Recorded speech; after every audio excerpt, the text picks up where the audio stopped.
ನಮಸ್ಕಾರ ಸ್ನೇಹಿತರೆ, ಚಾನೆಲ್ಗೆ ಎಲ್ಲರಿಗೂ ಸ್ವಾಗತ ಸುಸ್ವಾಗತ.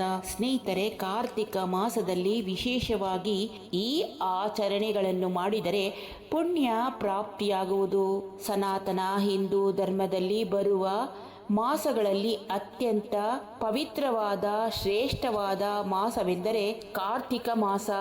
ಈ ಮಾಸದಲ್ಲಿ ಉಪವಾಸ ವ್ರತ ಹೆಚ್ಚಾಗಿ ಶಿವಭಕ್ತರು ಮಾಡುತ್ತಾರೆ. ಈ ಮಾಸದಲ್ಲಿ ಬರುವ ಕೆಲವೊಂದು ಆಚರಣೆಗಳನ್ನು ಪಾಲಿಸಿದರೆ ಸಕಲ ಪಾಪಗಳು ಕಳೆದು ಪುಣ್ಯ ಪ್ರಾಪ್ತಿಯಾಗುವುದು. ಸ್ನೇಹಿತರೆ, ದೀಪಾವಳಿ ಅಮಾವಾಸ್ಯೆಯ ಮರುದಿನ ಪಾಡ್ಯಮಿಯಂದು ಆರಂಭವಾಗುವ ಮಾಸವೇ ಕಾರ್ತಿಕ ಮಾಸ. ಸನಾತನ ಹಿಂದೂ ಧರ್ಮದಲ್ಲಿ ಅತ್ಯಂತ ಪವಿತ್ರವಾದ ಶ್ರೇಷ್ಠವಾದ ಮಾಸವೆಂದರೆ ಕಾರ್ತಿಕ ಮಾಸ. ಸ್ನೇಹಿತರೆ, ಕಾರ್ತಿಕ ಮಾಸದ ಮುನ್ನುಡಿಯಾಗಿ ದೀಪಾವಳಿ ಹಬ್ಬವನ್ನು ಆಚರಿಸುವುದರ ಮೂಲಕ ದೀಪಗಳನ್ನು ಬೆಳಗುತ್ತೇವೆ. ಇಲ್ಲಿಂದಲೇ ಮುಂದಿನ 1 ಮಾಸಗಳ ಕಾಲ ದೀಪವನ್ನು ಬೆಳಗುವ ಅತ್ಯಂತ ಪವಿತ್ರವಾದ ತಿಂಗಳು ಅಂದರೆ ಅದು ಕಾರ್ತಿಕ ಮಾಸ. ಸ್ನೇಹಿತರೆ, ಯಾರೆಲ್ಲ ಹೊಸಬ್ರು ಚಾನೆಲ್ಗೆ ಸಬ್ಸ್ಕ್ರೈಬ್ ಆಗದೆ ನೋಡ್ತಾ ಇದ್ದೀರಾ, ಪ್ಲೀಸ್ ನನ್ನ ಚಾನೆಲ್ಗೆ ಸಬ್ಸ್ಕ್ರೈಬ್ ಆಗಿ ಪ್ರೋತ್ಸಾಹಿಸಿ. ಪಕ್ಕದಲ್ಲೇ ಕಾಣುವ ಬೆಲ್ಲೈಕಾನ್ ಅನ್ನು ಒತ್ತಿ. ಇದರಿಂದ ನನ್ನ ಎಲ್ಲಾ ನೋಟಿಫಿಕೇಶನ್ ನಿಮಗೆ ಮೊದಲು ಬಂದು ತಲುಪುತ್ತದೆ. ಸ್ನೇಹಿತರೆ, ಈ ಸಂಚಿಕೆ ಇಷ್ಟವಾದರೆ ಒಂದು ಲೈಕ್ ಕೊಡಿ ಹಾಗೂ ನಿಮ್ಮ ಅಮೂಲ್ಯವಾದ ಅನಿಸಿಕೆ ಅಭಿಪ್ರಾಯವನ್ನು ತಿಳಿಸುವುದರ ಮೂಲಕ ಚಾನೆಲ್ಗೆ ಪ್ರೋತ್ಸಾಹ ನೀಡಿ. ಸ್ನೇಹಿತರೆ, ಕಾರ್ತಿಲ ಎಂದರೆ ಒಂದು ನಕ್ಷತ್ರವಾಗಿದ್ದು ಇದು ನವೆಂಬರ್ ಡಿಸೆಂಬರ್ ಅವಧಿಯಲ್ಲಿ ಚಂದ್ರನಿಗೆ ಅತ್ಯಂತ ಹತ್ತಿರವಾಗಿರುತ್ತದೆ. ಹಾಗಾಗಿ ಈ ಮಾಸಕ್ಕೆ ಕಾರ್ತಿಕ ಮಾಸವೆಂದು ಕರೆಯುತ್ತಾರೆ. ಪ್ರತಿಯೊಂದು ಮಾಸಕ್ಕೂ ಒಬ್ಬೊಬ್ಬ ದೇವರಿರುವಂತೆ ಕಾರ್ತಿಕ ಮಾಸದ ಅಧಿಪತಿ ಮಹಾಶಿವನಾಗಿರುತ್ತಾನೆ. ಈ ಮಾಸದಲ್ಲಿ ಮಹಾಶಿವನಿಗೆ ದೀಪೋತ್ಸವ ನಡೆಯುವಂತೆ ಮಹಾವಿಷ್ಣುವಿಗೆ ತುಳಸಿ ಜೊತೆ ಕಲ್ಯಾಣವೂ ನಡೆಯುತ್ತದೆ. ಸ್ನೇಹಿತರೆ, ಕಾರ್ತಿಕ ಮಾಸದಲ್ಲಿ ಆಚರಿಸಬೇಕಾದ ನೇಮ ನಿಷ್ಠೆಗಳನ್ನು ಹೇಳಿಕೊಟ್ಟವನು ಬ್ರಹ್ಮನೆಂದು ಹೇಳಲಾಗುತ್ತದೆ. ಹಾಗಾಗಿ ಇದು ತ್ರಿಮೂರ್ತಿಗಳಿಗೆ ಪ್ರಿಯವಾದ ಮಾಸವಾಗಿದೆ. ಕಾರ್ತಿಕ ಮಾಸದಲ್ಲಿ ದಿನದ ಅವಧಿ ಕಡಿಮೆ, ರಾತ್ರಿಯೇ ದೀರ್ಘವಾಗಿರುವ ಕಾರಣದಿಂದ ಅಂಧಕಾರದ ಪ್ರಭಾವ ಜಾಸ್ತಿ.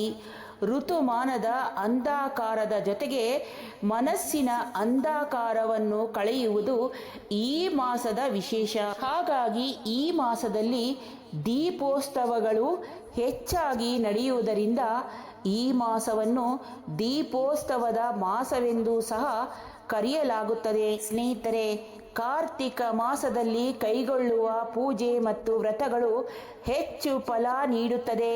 ಈ ಮಾಸವು ಆಧ್ಯಾತ್ಮಿಕ ಸಾಧಕರ ಮಾಸವಾಗಿದೆ. ಕಾರ್ತಿಕ ಮಾಸದಲ್ಲಿ ನಿಯಮ ನಿಷ್ಠೆಯಿಂದ ಉಪವಾಸವಿದ್ದು ದೇವಸ್ಥಾನಕ್ಕೆ ಹೋಗಿ ದೀಪ ಹಚ್ಚಿದರೆ ಪುಣ್ಯ ಪ್ರಾಪ್ತಿಯಾಗುವುದು ಎಂದು ಹೇಳಲಾಗುತ್ತದೆ. ಸ್ನೇಹಿತರೆ, ಕಾರ್ತಿಕ ಮಾಸದ ಬಿದಿಗೆಯಂದು ಸಹೋದರ ಸಹೋದರಿಯ ಮನೆಗೆ ಹೋಗಿ ಅವರ ಕೈಯಿಂದ ಅಡುಗೆ ಮಾಡಿಸಿ ಭೋಜನ ಮಾಡಬೇಕೆಂಬ ಸಂಪ್ರದಾಯವಿದೆ. ಸಹೋದರನು ತನ್ನ ಸಹೋದರಿಗೆ ಕೈಲಾದ ಕಾಣಿಕೆ ಮತ್ತು ಉಡುಗೊರೆಗಳನ್ನು ನೀಡಬೇಕು. ಈ ದಿನ ಶನಿದೇವನ ಕಾಟ ಇರುವವರು ದಾನ ಮಾಡಿದರೆ ಶನಿ ಪರಮಾತ್ಮನ ಕಾಟದಿಂದ ಮುಕ್ತಿ ಸಿಗುವುದು ಎನ್ನಲಾಗುತ್ತದೆ. ಸ್ನೇಹಿತರೆ, ಕಾರ್ತಿಕ ಮಾಸದ ಶುಕ್ಲ ಪಂಚಮಿಯನ್ನು ಗರುಡ ಪಂಚಮಿ ಎಂದು ಕರೆಯಲಾಗುತ್ತದೆ. ಕಾಶ್ಯಪ ಮುನಿಯ ಪುತ್ರನಾದ ಗರುಡನು ವಿಷ್ಣುವಿನ ವಾಹನ. ಹೀಗಾಗಿ ಗರುಡನನ್ನು ದೇವತಾ ರೂಪಿ ಎಂದು ಪರಿಗಣಿಸಲಾಗುತ್ತದೆ. ಆದ್ದರಿಂದ ಈ ದಿನ ಗರುಡನನ್ನು ವಿಶೇಷವಾಗಿ ಪೂಜಿಸಲಾಗುತ್ತದೆ.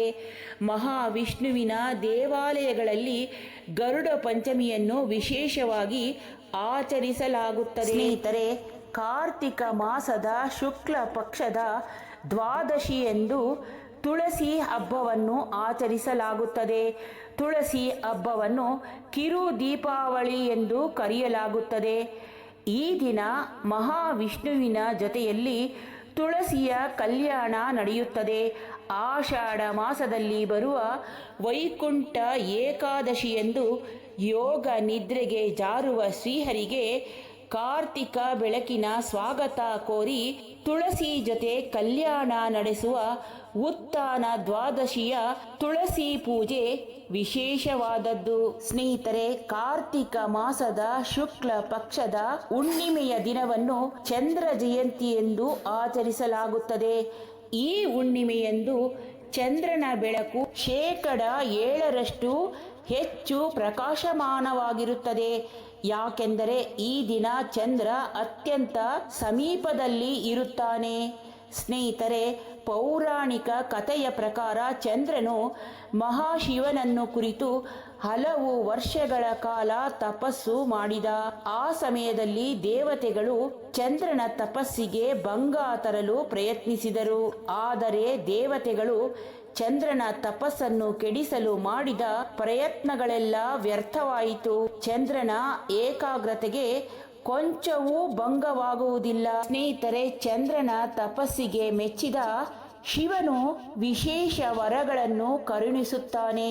ನಿನ್ನ ಸೌಂದರ್ಯ ಹೀಗೆ ಇರಲಿ, ನೀನು ನನ್ನ ಶಿರದ ಮೇಲೆ ಸದಾಕಾಲ ನೆಲೆಸಿರು ಎಂದು ಅನುಗ್ರಹಿಸಿದನು. ಹೀಗಾಗಿ ಮಹಾಶಿವನ ಶಿರದಲ್ಲಿ ಅರ್ಧ ಚಂದ್ರಾಕೃತಿಯಲ್ಲಿ ಚಂದ್ರನು ಶಾಶ್ವತವಾಗಿ ನೆಲೆಸಿದನು. ಚಂದ್ರನನ್ನು ಧರಿಸಿಕೊಂಡ ಮಹಾಶಿವನನ್ನು ಈ ಕಾರಣದಿಂದಲೇ ಚಂದ್ರಶೇಖರನೆಂದು ಕರೆಯಲಾಗುತ್ತದೆ. ಸ್ನೇಹಿತರೆ, ಕಾರ್ತಿಕ ಮಾಸದಲ್ಲಿ ಸೋಮವಾರಗಳಿಗೆ ವಿಶೇಷ ಮಹತ್ವವಿದೆ.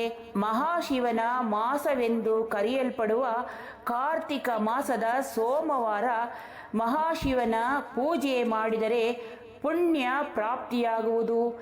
ಈ ಸೋಮವಾರದಂದು ಶಿವಲಿಂಗಕ್ಕೆ ಕ್ಷೀರಾಭಿಷೇಕ ಮಾಡುವುದರಿಂದ ಸಕಲ ಪಾಪಗಳು ನಿವಾರಣೆಯಾಗುತ್ತದೆ. ಸೋಮವಾರ ಬ್ರಾಹ್ಮಿ ಮುಹೂರ್ತದಲ್ಲಿ ಮಹಾಶಿವನಿಗೆ ಪೂಜೆ ಮಾಡುವುದರಿಂದ ವಿಶೇಷ ವರಗಳನ್ನು ಮಹಾಶಿವನು ನೀಡುತ್ತಾನೆ ಎಂದು ಶಾಸ್ತ್ರಗಳಲ್ಲಿ ಹೇಳಲ್ಪಟ್ಟಿದೆ. ಹಾಗಾಗಿ ಕಾರ್ತಿಕ ಮಾಸದಂದು ಉಪವಾಸ ವ್ರತ ಕೈಗೊಳ್ಳುವುದು ಶ್ರೇಷ್ಠವೆಂದು ಹೇಳಲಾಗುತ್ತದೆ. ಸ್ನೇಹಿತರೆ, ಸೋಮವಾರದ ಅಧಿಪತಿ ಚಂದ್ರ. ಚಂದ್ರ ಮನೋಕಾರಕನಾಗಿರುವುದರಿಂದ ಯಾರು ತಮ್ಮ ಮನಸ್ಸನ್ನು ನಿಗ್ರಹದಲ್ಲಿಟ್ಟುಕೊಳ್ಳುತ್ತಾರೋ ಅಂತಹ ವ್ಯಕ್ತಿಗಳು ಉನ್ನತ ಸ್ಥಾನಕ್ಕೆ ಏರುತ್ತಾರೆ. ಸ್ನೇಹಿತರೆ, ಇನ್ನು ಕಾರ್ತಿಕ ಮಾಸದಲ್ಲಿ ನದಿ ಸ್ನಾನಕ್ಕೆ ವಿಶೇಷ ಪ್ರಾಮುಖ್ಯತೆ ಇದೆ. ಈ ಮಾಸದಲ್ಲಿ ಮಾಡುವ ನದಿ ಸ್ನಾನವು ಭೌತಿಕ ಕಲ್ಮಶಗಳನ್ನು ಹೋಗಲಾಡಿಸುವುದು. ಈ ಕಾಲದಲ್ಲಿ ನದಿಯ ನೀರು ಫಲಭರಿತವಾಗಿರುತ್ತದೆ ಹಾಗೂ ಸ್ವಲ್ಪ ಚಳಿಯೊಂದಿಗೆ ದೇಹಕ್ಕೆ ಶಕ್ತಿ ತುಂಬುತ್ತದೆ ಎನ್ನುವ ನಂಬಿಕೆ ಇದೆ. ಇದು ಏಕಾಗ್ರತೆ, ತಾಳ್ಮೆ, ಸಹನೆಯನ್ನು ಕಲಿಸುತ್ತದೆ ಎಂಬ ನಂಬಿಕೆ ಇದೆ. ಸ್ನೇಹಿತರೆ, ಬ್ರಹ್ಮದೇವನ ಆನಂದ ಬಾಷ್ಪವು ಭೂಮಿಗೆ ಬಿದ್ದು ಬೆಟ್ಟದ ನಲ್ಲಿಕಾಯಿಯ ಮರವಾಯಿತು ಎನ್ನುವ ನಂಬಿಕೆ ಇದೆ. ಧಾತ್ರಿ ವೃಕ್ಷವೆಂದರೆ ನಲ್ಲಿಕಾಯಿ ಮರ. ಕಾರ್ತಿಕ ಮಾಸದಲ್ಲಿ ಧಾತ್ರಿ ಹೋಮ ಅತ್ಯಂತ ವಿಶೇಷವಾದ ಆಚರಣೆ. ಈ ಮಾಸದ ಹುಣ್ಣಿಮೆ, ತ್ರಯೋದಶಿ, ಚತುರ್ದಶಿಗಳಲ್ಲಿ ಧಾತ್ರಿ ಹೋಮವನ್ನು ಮಾಡಲಾಗುತ್ತದೆ. ಧಾತ್ರಿ ಹೋಮವನ್ನು ಮಾಡಿದರೆ ಅಶ್ವಮೇಧ ಯಾಗ ಮಾಡಿದಷ್ಟು ಪುಣ್ಯ ಪ್ರಾಪ್ತಿಯಾಗುವುದು ಎಂದು ಹೇಳಲಾಗುತ್ತದೆ. ನೋಡಿದ್ರಲ್ಲ ಸ್ನೇಹಿತರೆ, ಕಾರ್ತಿಕ ಮಾಸದಲ್ಲಿ ಮಾಡಬಹುದಾದ ಪೂಜೆ ಪುನಸ್ಕಾರಗಳು. ಇದರಿಂದ ಪಾಪವೆಲ್ಲವೂ ನಾಶವಾಗಿ ಪುಣ್ಯವು ಪ್ರಾಪ್ತಿಯಾಗುತ್ತದೆ. ಸ್ನೇಹಿತರೆ, ಈ ಸಂಚಿಕೆ ಇಷ್ಟವಾದರೆ ಒಂದು ಲೈಕ್ ಕೊಡಿ.